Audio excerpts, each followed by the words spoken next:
So let's jump back into our last couple of questions here. Jodie, if I can come across to you on this one. This question is, you often hear the importance of using influencers in your communication strategy. Can you share your thoughts on this? Is there value in using ambassadors or influencers in your PR strategy?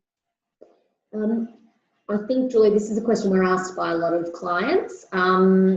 Or we've recently had a couple reach out to us where they wanted a heavy influencer strategy for a particular event they were working on. We didn't agree that it was the correct strategy for a myriad of reasons, not the least of which the type of influencers they were going for had absolutely no connection with the organisation.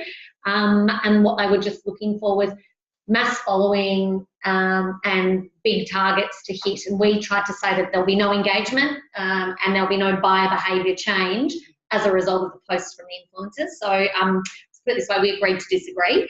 But what I would say to you is the use of influencers and ambassadors, we've got a couple of clients who do it very well. And the one that I probably give you the example of is Parkinson's Victoria, who's a client of ours, and one of their ambassadors is Shane Jacobson. People may know him as Kenny. Among other things, he's a very talented and incredible actor and a generous human being. But he's been their ambassador for 10 years and his mother has Parkinson's. He has a connection to the organisation that's real, it's emotional, and people can identify with it. So when he talks to the community and when he participates, it's authentic.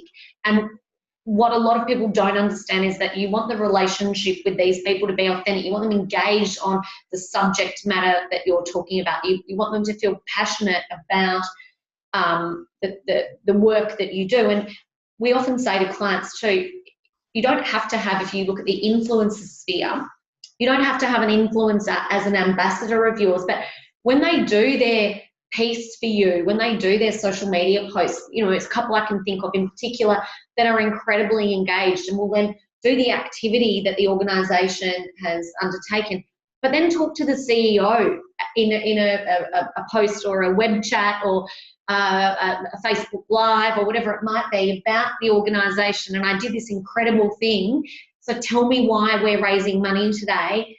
And they complete the circle. They give you the connective tissue to why they're doing the event. If someone just comes along, turns up in a leotard, takes a couple of posts and either, I don't know, runs upstairs, jumps off a building, eats 20 million pies, and then there's no reason for them doing it, it just doesn't work for the charity. And then often mistakes are made because they then connect and they start as an ambassador or influencer, start speaking on behalf of the organisation, and they're not well versed to do it, are they? That's probably the biggest challenge where people speak out of their remit. It's great to have someone else spruik you, tell your story, act on your behalf, but it needs to be authentic, it needs to be prepared, and people aren't stupid nowadays. They know when someone's being paid to do a job.